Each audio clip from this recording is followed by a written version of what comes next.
حي على الصلاة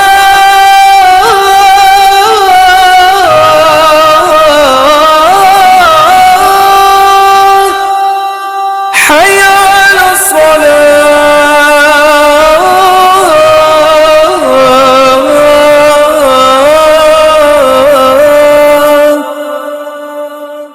الحمد لله رب العالمين والصلاة والسلام على أشرف الأنبياء والمرسلين أما بعد.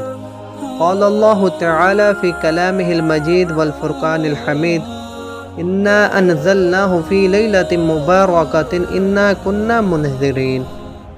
وقال الله تعالى: إنا أنزلناه في ليلة القدر وما أدراك ما ليلة القدر ليلة القدر خير من ألف شهر تنزل الملائكة والروح فيها بإذن ربهم من كل أمر سلام هي حتى مطلع الفجر. آج ہماری تیسری کلاس ہے اور آج کی ہماری کلاس کا عنوان ہے شب قدر کی فضیلت کا بیان.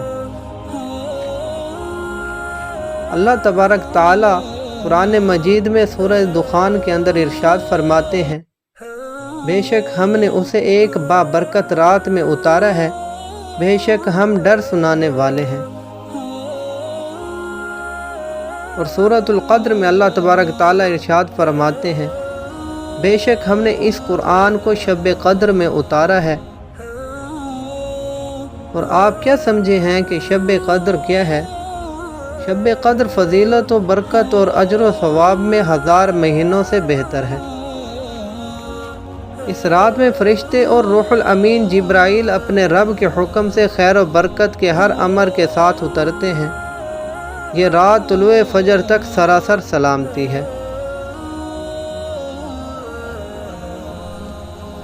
رمضان المبارک کے آخری عشرے کی ایک اہم عبادت شب بیداری اور قیام لیلۃ القدر بھی ہے، جو بلا تعین اس عشرے کی طاق راتوں میں سے کوئی رات ہوتی ہے. احادیث شریفہ میں اس رات کے بڑے فضائل وارد ہوئے ہیں. مجاہد رحمہ اللہ فرماتے ہیں کہ بنی اسرائیل میں ایک آدمی تھا جو رات بھر نماز پڑھتا اور دن بھر جہاد کرتا، اور وہ ایسا مسلسل 1000 مہینوں تک کرتا رہا. اس پر رسول اللہ صلی اللہ علیہ وآلہ وسلم اور صحابہ کو بڑا تعجب ہوا. تو اللہ رب العزت نے یہ آیت نازل فرمائی: لیلۃ القدر خیر من الف شہر. شب قدر 1000 مہینوں سے بہتر ہے.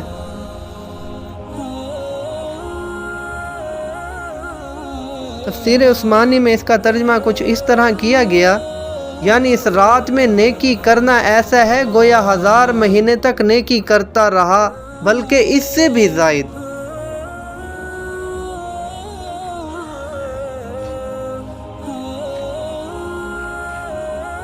نبی کریم صلی اللہ علیہ وآلہ وسلم نے ایک روز بنی اسرائیل کی 4 ایسی برگزیدہ شخصیات کا ذکر کیا جنہوں نے 80 برس تک اللہ تعالیٰ کی اس طرح عبادت کی، پلک جھپکنے کی قدر بھی نافرمانی نہ کی.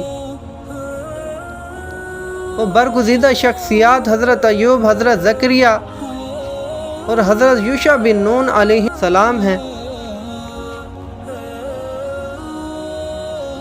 چوتھے کا نام شاید حضرت عقیل بن عجوز تھا، میرے ذہن سے نکل گیا. ان کی عبادت کا حال سن کر صحابہ کرام رضی اللہ تعالی عنہم واجمعین کو بڑی حسرت ہوئی. اسی وقت حضرت جبرائیل علیہ السلام حاضر خدمت ہوئے اور عرض کیا: اے محمد صلی اللہ علیہ وآلہ وسلم، آپ کی امت ان حضرات کی 80 سال کی عبادت پر تعجب کر رہی ہے، جبکہ آپ پر اللہ تعالیٰ نے اس سے بھی بہترین چیز نازل فرمائی ہے. پھر حضرت جبرائیل علیہ السلام نے یہ آیات پڑھی: انا انزلناہ فی لیلۃ القدر وما ادراک ما لیلۃ القدر لیلۃ القدر خیر من الف شہر. پھر عرض کیا کہ یہ رات اس سے بھی افضل ہے جس پر آپ اور آپ کے صحابہ کو تعجب ہوا. یہ واقعہ روح المعانی سورۃ القدر کے حوالہ کے ساتھ موجود ہے۔ روح المعانی میں امام ظاہری کا قول ہے، امام ظاہری رحمہ اللہ فرماتے ہیں کہ شب قدر کا معنی ہے عظمت اور شرف والی رات۔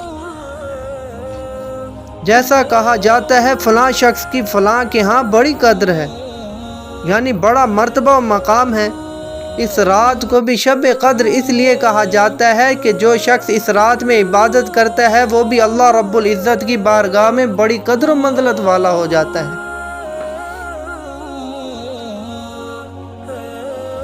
اور روح المعانی میں علامہ علوسی رحمہ اللہ کا قول ہے، وہ فرماتے ہیں کہ اکثر علماء کے نزدیک 1000 مہینوں سے بہتر ہونا عبادت کے اعتبار سے ہے، یعنی اس ایک رات میں عبادت کرنا 1000 مہینوں میں عبادت کرنے سے بھی افضل ہے۔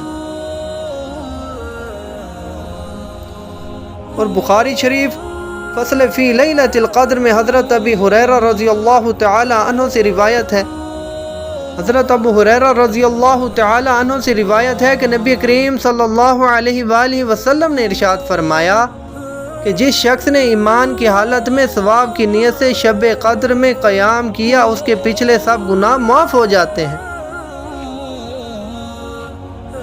اور شعب الایمان باب فی الصیام میں حضرت انس رضی اللہ تعالی عنہ سے روایت ہے، حضرت انس رضی اللہ تعالی عنہ فرماتے ہیں کہ رسول اللہ صلی اللہ علیہ وآلہ وسلم نے فرمایا کہ جب شب قدر ہوتی ہے تو جبرائیل علیہ السلام فرشتوں کے ایک لشکر کے ساتھ تشریف لاتے ہیں اور ہر اس شخص کے لیے رحمت کی دعا کرتے ہیں جو کھڑا یا بیٹھا ہوا اللہ جل شانہ کا ذکر کر رہا ہو۔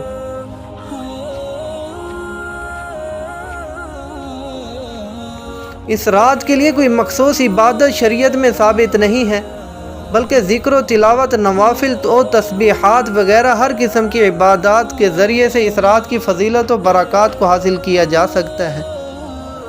البتہ دو عبادتیں ایسی ہیں کہ اس رات میں ان کا خاص اہتمام کرنا چاہیے، ان کو خاص اہمیت حاصل ہے۔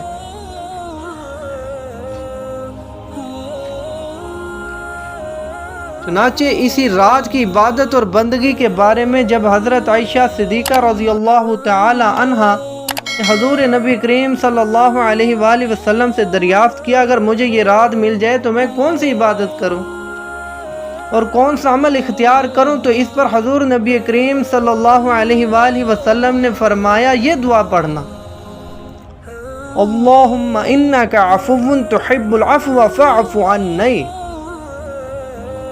اللہم انک عفو تحب العفو فاعف عنی۔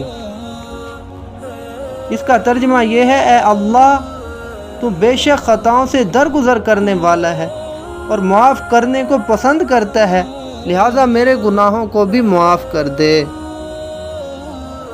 حضرت تھانوی رحمہ اللہ تعالی علیہ فرماتے ہیں، اس سے معلوم ہوا کہ اس شب میں کوئی مخصوص اور متعین قسم کی عبادت نہیں، بلکہ ہر قسم کی عبادت اختیار کی جا سکتی ہے۔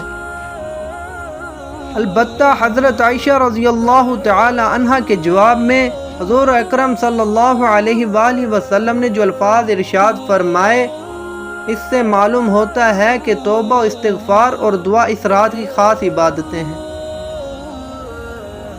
کیونکہ ارشاد نبوی سے یہ معلوم ہو چکا ہے کہ حق تعالی شانہ آسمان دنیا پر نزول فرماتے ہیں اور بندوں کو پکار پکار کر مانگنے اور دعا کرنے کی ترغیب دے رہے ہیں۔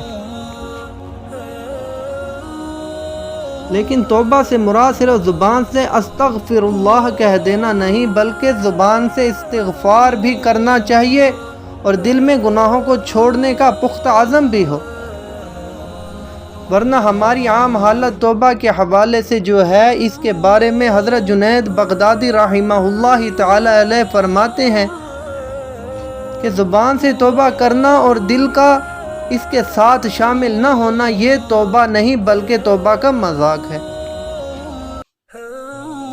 اسی کے متعلق کسی بزرگ نے فارسی میں شعر پڑھے جن کا اردو ترجمہ کچھ اس طرح ہے کہ ہاتھ میں تسبیح ہے اور ہونٹوں پر توبہ کے الفاظ ہیں، لیکن دل میں گناہوں کی رغبت موجود ہے، ایسی توبہ پر تو گناہوں کو بھی ہنسی آتی ہے۔